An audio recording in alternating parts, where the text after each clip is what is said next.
Hey, everybody out there, you're tuned in to 91.8 The Fan, and I have a very special guest, the first guest of the new year, which is super exciting. Would you like to unveil your secret identity to the masses out there? Let's see, what would be the easiest way to do this? Oh, really? Are you crazy? Oh, Moon Cosmic Power! Linda Ballantyne, Sailor Moon. That was very exciting for me. I am the biggest Moonie on staff, so that was really cool. See, then I like you the most of all the people on staff. Perfect. I'm still rocking like my Sailor Moon wallet from when I was 9. It's the best way to do it. You'd be surprised how many of those Sailor Moon wallets come out over time when I go to different conventions and stuff. It's amazing all this stuff that people have held on to over the years, and they go, look what I've got, will you sign this? And you're like, are you kidding me? I'm going to wreck it if I sign it. Look, it's brand new, it's beautiful, and it's 20 years old. And But there's I a signed lot it of anyway. new merchandise coming out too. Like I just imported like nails actually, like Sailor Moon nails. See, now I have three daughters, three teenage daughters who would probably lose their minds over that, although they're not as Sailor Moon crazy because I'm Sailor Moon, so nothing I do thrills them in the least. So they go, whatever, Mom. But do they have any Yu-Gi-Oh? Well, Yu-Gi-Oh is a little bit harder, but there's a lot of merchandise there. So, just shop around. I'm sure you'll find something. That's right. I don't think you're gonna find clip-on nails though, sadly. So No. Is that what more of those a are? Press-on?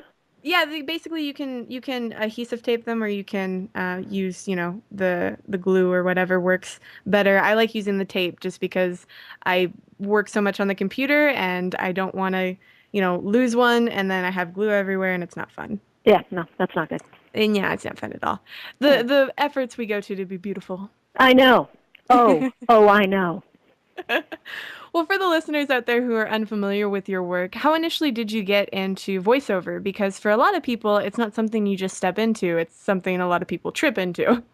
Well, I wouldn't say that I tripped into it. I was originally a theater actor, so I went to theater school here in Toronto, Canada. Yes, the greatest country in the world, except of course for the U.S. For all those people that are listening from the U.S.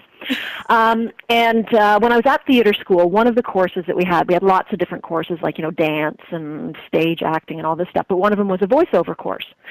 So I took this voiceover course, and I immediately fell in love with being in front of the microphone. I felt so at home there, and I just felt like I knew exactly where I was supposed to be and what I was supposed to be doing. And so when I got out of theater school, I went to my agent. I was lucky I already had an agent before I even went to theater school. But I went to my agent and I said, I kind of like the voice acting world, and I do have a demo. And they said, oh, well, okay, let's listen to it. And I listened to it, and they said, oh, okay. Well, I'll tell you what, we'll send you out for an audition. We'll see how you do, and we'll just see how it goes. And so the first audition I went to, I got, and they went, oh. And they immediately believed in me. So that's like everything in the world. If somebody believes in you, then you can do anything. And they believed in me. So they just kept sending me out and sending me out. And I just was lucky. I just kept getting parts and getting parts. And that was basically, that was a big part of it. Although, I should say, too, because this always brings on the Sailor Moon thing, when I was at theater school, every now and then we'd get a guest in to talk to us about, acting or whatever. And in the voiceover course, we had this one guest who came in, and she was a voice actor. And I immediately recognized her voice. I knew that voice, and I loved that voice. I loved the richness of it. I loved the expression in it. I loved everything about it. And she talked at length about doing voiceovers. And I just was glued to her. And I wrote everything down, which is like, okay, this is what I want to do. Oh my gosh, I really like this. And that person was Susan Roman, who was Sailor Jupiter in Sailor Moon. And so later on, and when the years went by, I got to work with her, and it was like, oh my God, it's Susan Roman, it's Susan Roman. And now she's a really good friend of mine, and she laughs every time I tell that story, because she goes, oh, Linda, really? Really, Linda? But it's true. So that's basically how I got into the voice world. I like how there's a fangirlism in you too, because Oh, yeah. a lot of people are like, voice actors don't get that way, and I'm like, yes, they do. Yes, I I'm do. sure they do. There's always somebody in your life that you look up to, I think. And so every now and then, you'll go into the booth and there'll be somebody there and you'll go, oh. And for me, it kind of sets me off a little bit because I'm like, oh my God, now I have to be really good. Okay, like I wouldn't be really good normally. I don't know, but suddenly I get a little bit more nervous and just sort of like, oh, this is so exciting. And yeah, so there's some things that really get me going. That's for sure. And working with Susan Roman is a whole other ballgame too, because Susan is such a professional. She is so good at what she does, and every single time I walk into a booth with her, I learn something from her. She's just that good. You just sit back and learn, and I love working with her. She's great. That sounds awesome. I Mm-hmm. actually think we're working with something to see if we can get her on the show soon. Hint, Oh, hint. she'll do it in a heartbeat. I can tell you that right now. Her, Katie Griffin. You could probably get Toby Proctor on too. I'm sure you We could. did get him actually first. I think he was the first of the Sailor Moon tribe, Oh, is he's what I'll so is what I'll good. call you guys. He was super nice. Oh, But he's just yummy. I will say though with well, that makes sense considering new characters. I will Mm-hmm. say though, with Sailor Moon, it's such a phenomenon. People today are still, going back and watching the show. They're hoping for, that big revival to finally come out, things like that. The fandom is still very much alive. And did you ever imagine that it would extend this long? Okay, I had no idea that it was what it is.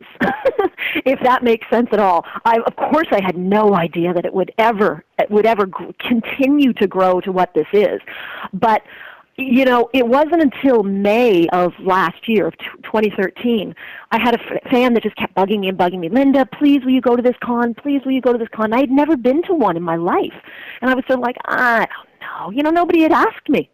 So I was like, no, I don't really think they're interested. I don't know. And he just kept saying, please, if for nothing else, just come for me. I really want to meet you. And so I was like, okay, look, I'll look into it. I'll see what they have to say. So I wrote to this con and I said, look, I've got this fan. He's kind of bugging me about me going to this thing. And I don't know, would you be at all interested? I was the voice of Sailor Moon. And they were like, yes, that would be great. Sure, we'll write up a contract. And I was like, a contract? What do you mean? I'm just going to show up there, aren't I? And so I went to this. When I found out I was going to do it, I immediately, of course, phoned Katie Griffin and said, Katie, why don't you do this with me, too? Don't make me go alone. What are you doing? Don't make me go alone. And she's like, okay, I'll do it. I'll see if Susan wants to do it. So she phones up Susan, and Susan says, sure, I'll do it.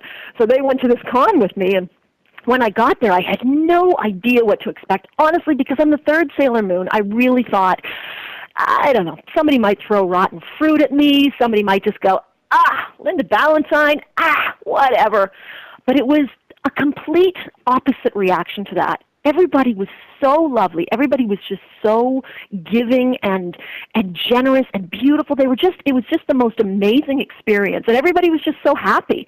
So to see the number of people that were out at this thing, it was staggering. We would have lineups, like 1,000 people would be in this panel to listen to us, and we'd be approaching this room, and there'd be this giant long line of about 400 people, and I'd be like, wow, I wish that I was going to be the one in that panel. And then you'd get to the door and you go, oh my God, I am the one who's going to be in this panel. What? I'm sort of like, these people are lining up to see us? What? And then we walked in, and the people that were in line weren't going to get in. There was already 1,000 people in there, and they were going to have to turn these people away. I was like, what? This is insane.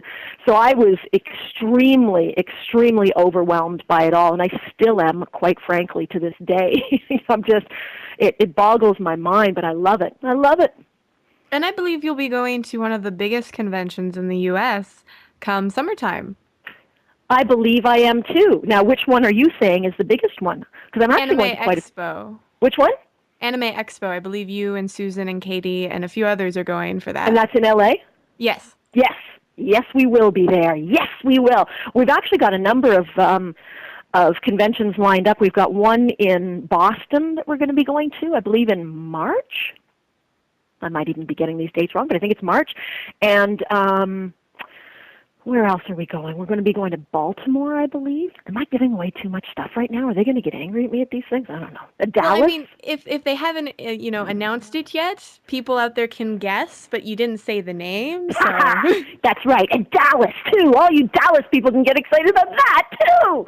I can't think of, there's a bunch of them, though. It's been quite overwhelming, actually. People keep phoning. We're going to a lot across Canada, too. So the LA one we're very excited about because that's a huge one, and we're going to have most of the cast, I believe, is going to be there, if not all. So it's going to be pretty fun. That'll definitely And be me and entertaining. Terry will be there together. Ooh.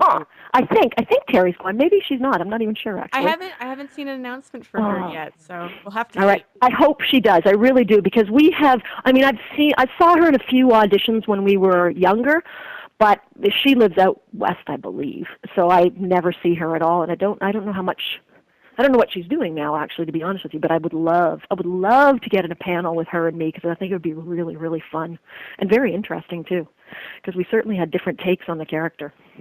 Yeah, that's one thing that I think is really interesting that you mentioned earlier that you thought perhaps when you went to a convention people would have a negative opinion because you were the third one. And I adore the dub. For all of its cheese or all of its nostalgia, as a kid I watched it, I grew up with it. It's very difficult for me to watch it subtitled. But one of my favorite seasons is Super S out of all of them. See, And I, Jackie, and that's why I love you, and that's why I named yeah, my child Jackie after you, yeah. just like that. Wonderful. Well, But it's funny because for me growing up, of course, one of the big cartoons was the Flintstones. And in the Flintstones, they had two different Barney Rubbles. And I remember hating one of the Barney Rubbles, just being like, oh, God, it's the other Barney. Ah! And so that's what I always felt that I was to the Sailor Moon fans, to so many of them. I was like, I'm the other Sailor Moon. They don't want me. They want Terry. Ah! And I think I really come down hard on myself a lot in life. I'm constantly second guessing things that I do. I'm little bit of a perfectionist, you might say. And so it was always a little bit of a, am I giving them what they want? And I really, really struggled with the part of Sailor Moon because I knew how important it was to so many people. And I knew how, that my voice is not what that voice is naturally. And I think Terry's voice is quite like that naturally. So it was a lot harder for me to sort of grasp that and also to try and do the dubbing on top of it and to follow along basically with the bouncing ball. You're sort of going along and you're speaking at 800 miles an hour, trying to keep up with everything they're saying in English, even though it should really be in Japanese. So it's like, and then on top of it, trying to sound like somebody else, it was just like, it really, really rode on my psyche a lot. So when I was asked to do that con last year, the whole time, I just really had it in my head that, okay, this one guy, he wants to meet me. All right, I should probably meet this one guy. I know it probably sounds bizarre to you, but that's the reality of the way my brain works. I can um, understand to a degree. I mean, as a fan, I always figured that your take on Sailor Moon was that she was growing more mature and more older because she eventually does become the queen of this, Crystal Tokyo or whatever you want to call it. But I think that was what I thought as a kid. I'm like, well, she's starting to be like, that was always my thought process behind it when I was younger. And I think that rings true today because there's a lot of episodes to the series. oh yeah, yeah, and it's funny because, well, especially now in my life, so much is so much clearer about teenagers because I have three teenage daughters at home, so I'm basically living Sailor Moon right now. I'm living the reality of Sailor Moon. But when I was doing it, I know that one of the things that I really loved about the character was the fact that with teenagers, they're children, but they're also adults. There's this juxtaposition of having this holding on to your youth in a way, like trying to let go of your youth, but you can't let go of it because it's just so much fun and you're so goofy and such an idiot, and yet you want to be so serious and you want things to be, you want to be a grown up, and so that's the part of the show that I really, really enjoyed. And when I got to that stage when I could actually let myself do that and go, okay, I have to make this character my own now, and this is the way I want this character to be. I want her to have that back and forth and that, ooh, and then, like, wait a minute, no, I'm strong. I can do this. Ooh. So that's where I want it to go. Well, I can definitely sense that, even though, as a kid, I got that message, I think, because that was what made me like S and Super S so much, is that I felt like she was finally growing up into her own. She wasn't having so many, babyish moments where she couldn't fight. Like the character goes through quite a substantial change throughout the series, and I think girls really like to see that in characters.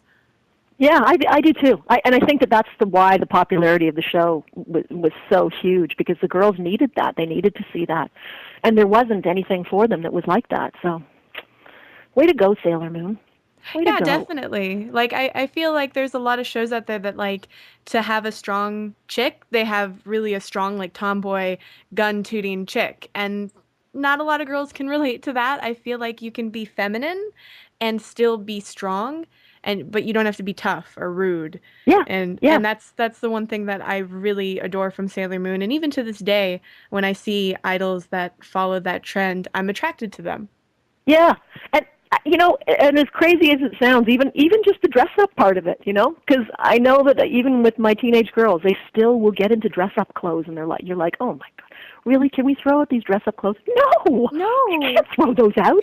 And I think that that's so much what this is about too. Although it is hilarious when I go to these conventions, the cosplay is fantastic. It's so unbelievable. It's just this whole new world for me, and I'm loving every single second of it. And people often ask me, "Do you ever dress up in the character's costume?" I'm like, no. I wish I could rock that body now. I'll try. What can I do? Although my brother did give me a Sailor Moon sweatshirt for Christmas that's got the bow and everything on it, so There you maybe I'll wear go. that to L.A. That See if would work Terry's out got one of perfectly. those, eh? It's a fight.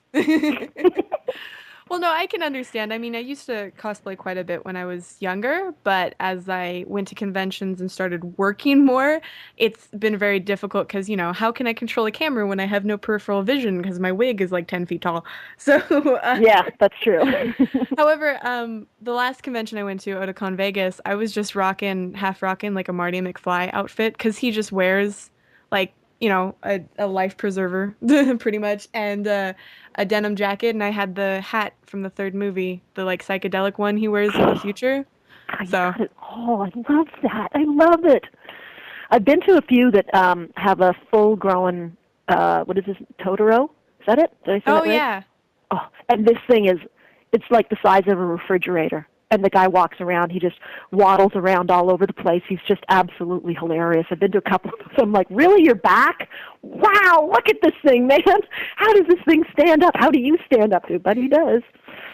That and people will wear like killer heels and depending on the weather, they'll be in like skimpy outfits and it's like 30 degrees outside or something I know. ridiculous like that. It's funny too when I go to these conventions.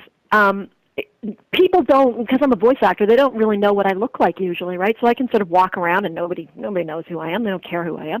And one of the first conventions I went, and there were the perfect Sailor Scouts. They were so beautiful. They were all there in a row, and everybody's taking all these pictures and everything, and people are lining up to sort of get in beside them and everything. I said, "Can I get my picture taken with you?" And they're like, "Sure." They had no idea who I was, so I went in there. I was like, "I'll go beside Sailor Moon." So I went over there and put my arm around Sailor Moon and Sailor Mars or something like this. And just as the picture's being taken, I said, "You guys look so good." And I know because I'm Linda Ballantyne, I was the voice of Sailor Moon. They all went, "Ah!" So there's pictures of them just screaming and me just smiling away. It was kind of the perfect timing, actually. Oh my God, that is so good. I know, it was so cute. They were just like, "Oh my god, oh my god, oh my god." Well, we're gonna take a short break while the fans hyperventilate at home. Hopefully you can get, your things for asthma and don't die out there. So keep it tuned to 91.8 The Fan, where we play everything you want and nothing you don't.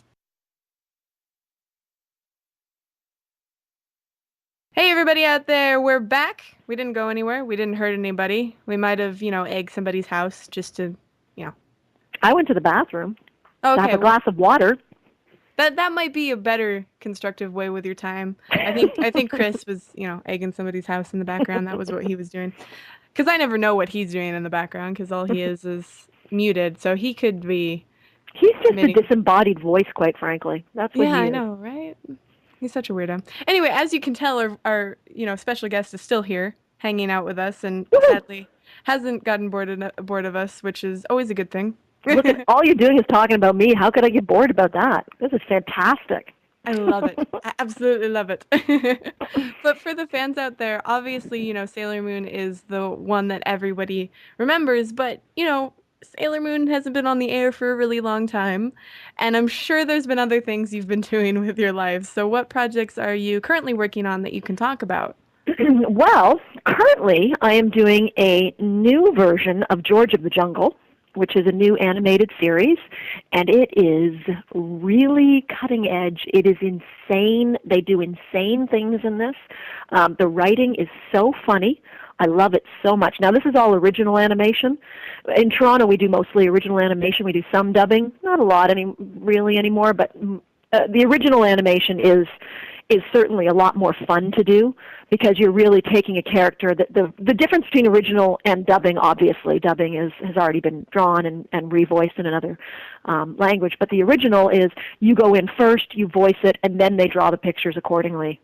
And so when you're creating a character for original, you're any little nuances that you do, anything that you want to do, like if you want your character to have a slight tick, even or like some kind of anything, any kind of little weird mouth noise that he does all the time, you can do that, and then they'll start drawing it in, and it's always fun doing this. So this one is crazy. I'm this character called Magnolia who just is supposed to be a scientist. They think, this is what they told me the other day, we've done about 13 episodes, I think, and they said, by the way, we're not even 100% sure that she really is actually a scientist, but she thinks she is. I'm like, okay, well, and she just loses it all the time. She's just, she'll go from 0 to 100 in like the bat of an eyelash. So to me, that is just so much fun to do. Just all kinds of screaming and craziness. Although I do have to say that my favorite characters are always the villains. The villains are, there's just nothing like being a villain because they just always think they're going to win. They're just so sure that they are going to win, and they never, ever win. And it's so much fun, going from I'm the greatest to what happened? Why is this happening to me again? So I really, really like doing that. The other thing that's on my plate right now is I have a radio show on Sirius XM here in Toronto. We do it. And it's just a talk show called I'm Just Saying on the Canada Talks channel. And it's just a lot of fun. Me and my co-host, Nicholas St. John, we banter back and forth. We are like complete opposites, the two of us. I dot every I and cross every T, and she is just, she shoots from the hip. She just says whatever she wants, and I go, you can't say that. She goes, I just did. What do you want? I just did. Get over it. So it's a lot of fun, and we get guests on each week, and we've had a lot of fun doing it, that's for sure. We keep getting really pretty good guests, too, so it's kind of fun. But I wouldn't say it's very Canadian, but we certainly have mostly Canadian guests on there, I would say. Canadian superstars. That reminds me of some of our staff members who have been like, I don't know if I can curse on air, but I'm going to say it anyway. And they say it, and then I have to report it and then possibly pay a fine. And are you trying to get me to swear right now? Is that what you want me to do? No, Listen to you. No, please don't. Come on. You're like poking me with a long stick right now is what you're doing. I don't want to. I have my beep. I'm hovering over the beep button. Just in case. But no, I saw your website for that. I believe it's connected to your Twitter is how I found it. There you go. Yes. Now, if people want to stalk you on Twitter, where can they? Twitter is LA Ballantyne. It's Ballantyne, Ballantyne. That's how you spell it. Yeah, and that's the one you go to. And I've also got a website for our show that's www.imjustsayinggals.com. And that's what it is. And it's saying, not saying. So no G on the saying. Is there any place? Yeah, I that's how I spell it too when I'm doing the just saying thing at the end of my phrases. But are there any other places for the listeners out there to stalk you in a nice way? Do you Facebook? Do you Pinterest, Tumblr, all that social media stuff? I'm certainly on Facebook for sure. I've got a lot of people on Facebook, and I haven't done any Tumblr or anything like that. This is all new. You should be really happy that I'm doing Twitter. This is like very big for me. In fact, it was about half a year ago my daughter said, Mom, this is pathetic. You've got like 15 followers or 20 followers. And I'm like, what? That's pretty good. There's people I know. And she's like, Mom, you're pathetic. Give me your thing. Come here. I'll show you how to do it. And I'm like, what do you mean how to do it? I don't understand.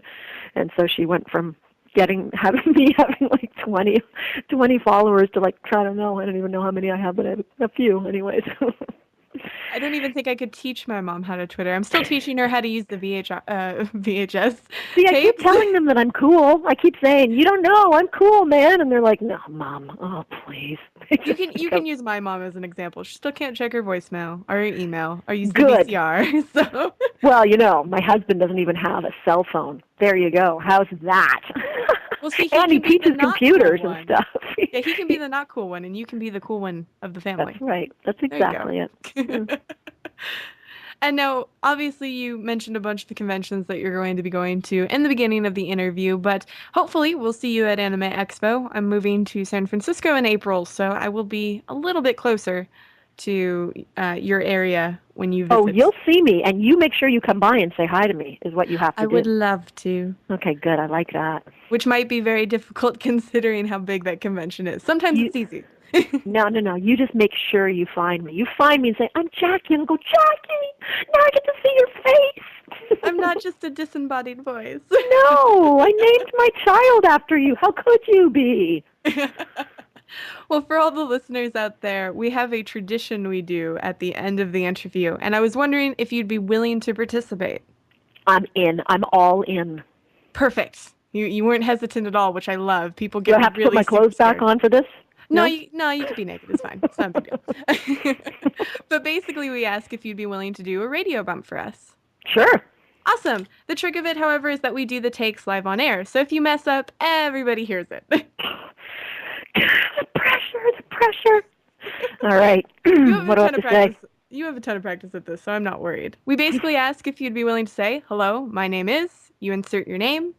I do this. You can say what characters you voiced. You can say, a part of your radio show, whatever you want to put there. And you're tuned into 91.8, The Fan. The fan. All right. Are you ready? We are ready and raring to go. Hello. I'm insert name here. You're listening to The Fan. No, I'm kidding. You're not I'll the start first one again. who's done that joke. I am? I said you're not the first one who's done that joke. Damn! Well, why didn't you pick me to be interviewed first, and then I would have been? Sorry, Neil Kaplan beat you back in 2010. Oh, it's so 4 years ago. Oh, all right, let's do it again. Ready? Here we go. Yes. Hi, I'm Linda Ballantyne. I was the voice of Sailor Moon. You are tuned into 91.8 The Fan.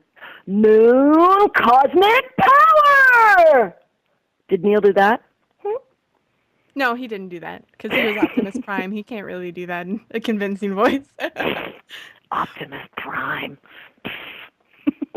I know, right? But no, that was perfect. I think you're a professional. I think you could really get into this. Whew, whew. If I had my own mic and my headphones on, and I feel really good about it right now. Well, is there anything else you'd like to tell the listeners out there? Any, words of wisdom, weather forecast, dating advice, anything like that?